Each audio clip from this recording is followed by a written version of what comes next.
नमस्कार। राजनीति विज्ञान बीए पार्ट प्रथम के प्रश्न पत्र द्वितीय के अंतर्गत आज हम बात कर रहे हैं महात्मा गांधी के संबंध में। महात्मा गांधी या मोहनदास करमचंद गांधी, जिनके नाम से हम सभी भली भांति परिचित हैं। महात्मा गांधी दार्शनिक से अधिक व्यवहारिक व्यक्ति थे। उनके जीवन का सबसे बड़ा गुण यही था कि जो आदर्श उनके हृदय में घर कर लेता था उसे वे व्यवहारिक जीवन में भी उतारते थे और स्वयं अनुभव प्राप्त कर लेने के बाद ही उसे वे दूसरों के सम्मुख रखते थे। स्वयं वे ही कहते हैं कि मैं दूसरों को अपना जीवन दर्शन समझाने में सर्वथा अयोग्य हूँ। मैं तो केवल उस दर्शन को जिसमें विश्वास रखता हूँ अभ्यास में लाने की योग्यता रखता हूँ। ऐसी स्थिति में महात्मा गांधी के दर्शन को हम तभी भली भांति समझ सकते हैं जब हम उनके जीवन परिचय को सही प्रकार से जान पाएं। मोहनदास करमचंद गांधी का जन्म 2 अक्टूबर 1869 को काठियावाड़ में पोरबंदर नामक स्थान पर एक धार्मिक विचारधारा वाले परिवार में हुआ। उनके पिता करमचंद पोरबंदर राज्य के दीवान थे और उनकी सदाचारिता और निष्पक्षता की वहाँ पर बड़ी धाक थी। उनकी माता एक सरल प्रकृति की अत्यंत धार्मिक महिला थी। मोहनदास स्कूल में एक साधारण योग्यता के किंतु समय के बहुत पाबंद शिक्षकों के आज्ञाकारी विद्यार्थी थे। मैट्रिक की परीक्षा पास करने के बाद 1888 में उनको कानून पढ़ने के लिए इंग्लैंड भेज दिया गया। गांधी जी सन 1891 में लंदन से लौटे और उन्होंने वकालत करनी प्रारंभ की। काठियावाड़ तथा बम्बई में थोड़े दिनों तक वकालत करने के बाद एक धनाढ्य गुजराती मुसलमान की ओर से एक मुकदमे की पैरवी करने वे दक्षिणी अफ्रीका गए। दक्षिणी अफ्रीका के काले गोरे के भेद और अपने देशवासियों की दयनीय दशा को देखकर उनको तीव्र आघात पहुंचा और यहीं से उनका सार्वजनिक जीवन प्रारंभ होता है। सन 1906 में उन्होंने दक्षिणी अफ्रीकी सरकार के एशियाटिक रजिस्ट्रेशन एक्ट के विरुद्ध सफलतापूर्वक सत्याग्रह किया। दक्षिणी अफ्रीका में इस प्रकार की सफलता प्राप्त करने के बाद महात्मा गांधी ने सन 1914 में भारतीय राजनीति में प्रवेश किया। इस समय तक गांधी जी को अंग्रेजों की न्यायप्रियता में पूर्ण विश्वास था, इसलिए उन्होंने भारतीय जनता को बिना किसी शर्त के ब्रिटिश सरकार की सहायता देने के लिए प्रेरित भी किया। गांधी जी ने भारत में अपना राजनीतिक जीवन चंपारण के सत्याग्रह से प्रारंभ किया और इस क्षेत्र में नील की खेती करने वाले कृषकों पर गोरे जमींदारों के अत्याचारों की जांच करने के लिए सरकार को एक कमीशन नियुक्त करने को बाध्य किया। इसके एक वर्ष बाद ही खेड़ा जिले में करनई आंदोलन और अहमदाबाद में मजदूर आंदोलन में उन्होंने अपूर्व सफलता भी प्राप्त की। इस समय तक गांधी जी एक राजभक्त भारतीय थे, लेकिन सन 1918 में ब्रिटिश सरकार के द्वारा रोलेट एक्ट के रूप में दमनकारी कानून पास किए जाने और अप्रैल सन 1919 में जलियांवाला बाग हत्याकांड के कारण महात्मा गांधी को ब्रिटिश सरकार की न्यायप्रियता में विश्वास नहीं रहा।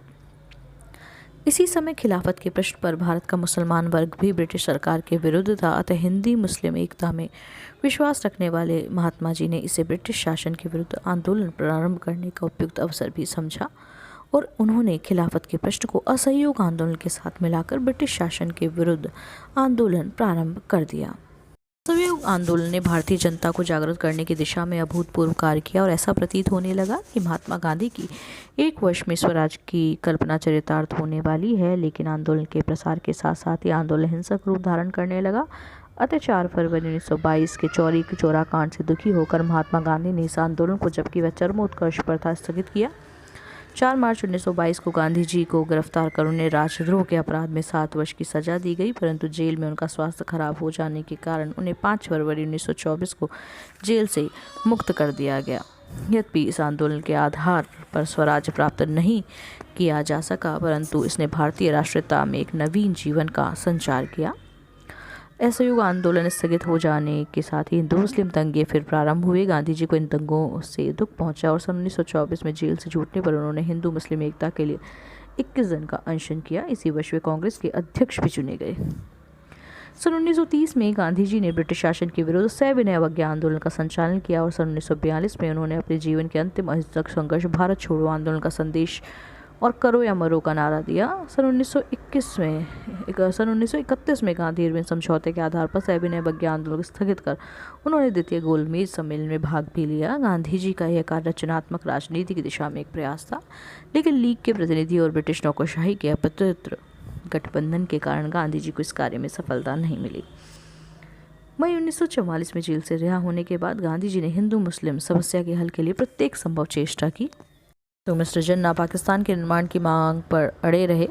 गांधी जी देश के बंटवारे के विरोधी थे, किंतु ब्रिटिश नीति, मुस्लिम लीग की हठ धर्मी और मुस्लिम हिंदू मुस्लिम दंगों के कारण उन्हें विभाजन स्वीकार करने के लिए बाध्य होना पड़ा। सन 1947 में भारत की स्वतंत्रता बहुत सीमा तक गांधी जी के प्रयत्नों का परिणाम कही जा सकती है। इसके अतिरिक्त गांधी जी सार्वजनिक जीवन में भी विभिन्न दिशाओं में कार्य करते रहे। उन्होंने सदैव ही रचनात्मक कार्यक्रम अपनाने पर बल दिया। उनके द्वारा हिंदू मुस्लिम एकता, दलित उद्धार, नारी कल्याण, मद्य निषेध, हथकरघा उद्योग को प्रोत्साहन आदि की दिशा में महत्वपूर्ण कार्य किए गए। बाद गांधी जी के प्रयत्नों के बावजूद भी सांप्रदायिक तनाव बहुत अधिक बढ़ गया था। 30 जनवरी 1948 को नाथुराम गोडसे नामक युवक ने 3 गोलियां दागकर उनके शरीर का अंत कर दिया। उनकी मृत्यु के समय विश्व के महान वैज्ञानिक आइंस्टीन ने कहा था कि आने वाली पीढ़ियां शायद ही यह विश्वास कर सकेंगी कि उनके जैसा हार्ड मास का पुतला कभी इस भूमि पर पैदा भी हुआ था। महात्मा गांधी की विचारधारा के प्रेरणा स्रोत को मूल रूप से हम 2 भागों में बांट सकते हैं, पूर्वी और पश्चिमी। पूर्वी स्रोतों में सबसे पहले उन पर उनकी माता की व्यक्तिगत जीवन की पवित्रता और पिता की सादगी और सदाचार का अमिट प्रभाव पड़ा। उन्होंने अपनी माता से वैष्णव हिंदू धर्म के संस्कार प्राप्त किए और उनके जीवन विचारों पर अन्य प्रभावों में जैन और बौद्ध धर्म, गीता, उपनिषद, भारत के विभिन्न साधु संतों के उपदेश, प्रमुख रूप से जैन साधक श्री रामचंद्र जी के संपर्क का भी उल्लेख किया जा सकता है। गांधी जी ने अपनी विचारधारा के मूलाधार सत्य, अहिंसा को जैन और बौद्ध दर्शन से ग्रहण किया। विभिन्न धर्म ग्रंथों में श्रीमद् भागवत गीता का प्रभाव उन पर सर्वोपरि था और वे इस ग्रंथ को आध्यात्मिक संदर्भों की पुस्तक कहा करते थे। की विचारधारा में पश्चिमी स्रोतों में बाइबल विशेषतः उनका अध्याय पर्वत प्रवचन तथा टॉलस्टॉय, रस्किन, थोरो की रचनाएं हैं। गांधी जी ने पर्वत प्रवचन वाले भाग से इस बात को ग्रहण किया कि अत्याचारी का प्रतिकार मत करो, वरन जो तुम्हारे दाएं गाल पर चाटा मारे उसके सामने बायां गाल भी कर दो, अपने शत्रु से प्रेम करो। गांधी जी ने सन 1896 में नेपाल जाते हुए रास्ते में अपने मित्र पोलक द्वारा दी गई जॉन रस्किन की पुस्तक अनटू दिस लास्ट को पढ़ा और इससे अत्यधिक प्रभावित हुए कि उन्होंने सर्वोदय नाम से इसका गुजराती में अनुवाद भी किया। इस पुस्तक से उन्होंने बातें सीखी कि एक व्यक्ति का हित सभी व्यक्तियों के हित में है। एक वकील के कार्य का भी उतना ही महत्व है जितना कि नागरिक के कार्य का, क्योंकि सभी व्यक्तियों को अपने कार्य से आजीविका प्राप्त करने का समान अधिकार है। और तीसरा, शारीरिक श्रम करने वाला किसान या कारीगर का जीवन ही वास्तविक जीवन है। गांधी जी ने रस्किन से प्रभावित होकर बुद्धि की अपेक्षा चरित्र पर अधिक बल दिया, आत्मिक बल को सर्वोच्च स्थान दिया, जीवन में राजनीतिक और आर्थिक क्षेत्र में धर्म को महत्ता दी और पूंजीपतियों से अपेक्षा रखी कि वे मजदूरों के संरक्षक बने।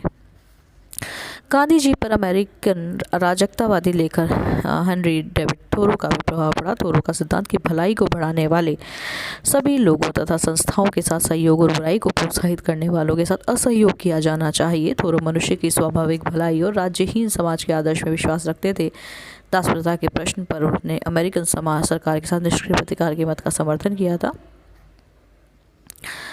गांधी जी ने थोरो की विचारधारा को संशोधित करते हुए इस बात पर बल दिया कि सरकार के अनैतिक कानूनों का विरोध तो अवश्य किया जाना चाहिए, लेकिन ऐसा करते हुए भी हमारा व्यवहार अहिंसक ही होना चाहिए। थोरो की पुस्तक on the duty of civil disobedience ने भी उन पर प्रभाव डाला। साथ ही गांधी जी रूसी लेखक टॉलस्टॉय की रचनाएं संक्षिप्त सुसमाचार, व्हाट टू डू और the kingdom of the God is with in you ने भी प्रभाव डाला। इनमें से अंतिम पुस्तक का उन पर विशेष और स्थायी प्रभाव पड़ा। इस पुस्तक के अध्ययन से पूर्व गांधी जी के मन में अहिंसा के संबंध में अनेक संदेह थे। इस पुस्तक ने उन सभी संदेहों का निराकरण कर दिया।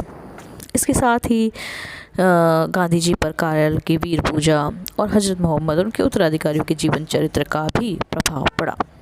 गांधी जी ने अपने सिद्धांत का प्रतिपादन प्रमुख रूप से 2 पुस्तकों हिंद स्वराज और अपनी आत्मकथा में किया, जिसका नाम बिल्कुल ठीक रूप में सत्य के साथ मेरे प्रयोग, माई एक्सपेरिमेंट्स विद ट्रुथ रखा। उनकी अन्य रचनाएं हैं शांति और युद्ध में अहिंसा अर्थात नॉन वायलेंस एंड पीस, नैतिक धर्म, सत्याग्रह, ट्रुथ इज गॉड, सर्वोदय, सांप्रदायिक एकता, स्पष्टता निवारण आदि हैं।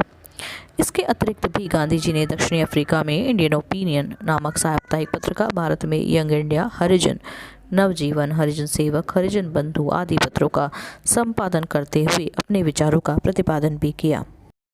इस प्रकार आज के अपने इस वीडियो में हमने महात्मा मोहनदास करमचंद गांधी के बारे में जाना, उनके जीवन परिचय को, उनके द्वारा लिखे गए विभिन्न पुस्तकों, विभिन्न पत्रिकाओं पर हमने बात की। साथ ही उनके जीवन दर्शन पर किस किस विचारक का या किन किन धर्म ग्रंथों का, किन पुस्तकों का प्रभाव पड़ा, ये भी हमने आज बात की। अपने आने वाले वीडियो में हम महात्मा गांधी के अन्य विचारों पर भी बात करेंगे, जैसे सत्य, अहिंसा, उनके आर्थिक विचार क्या थे, गांधी जी के राजनीतिक विचार क्या थे, सामाजिक क्षेत्र में महात्मा गांधी का क्या योगदान था आदि पर भी बात करेंगे। धन्यवाद।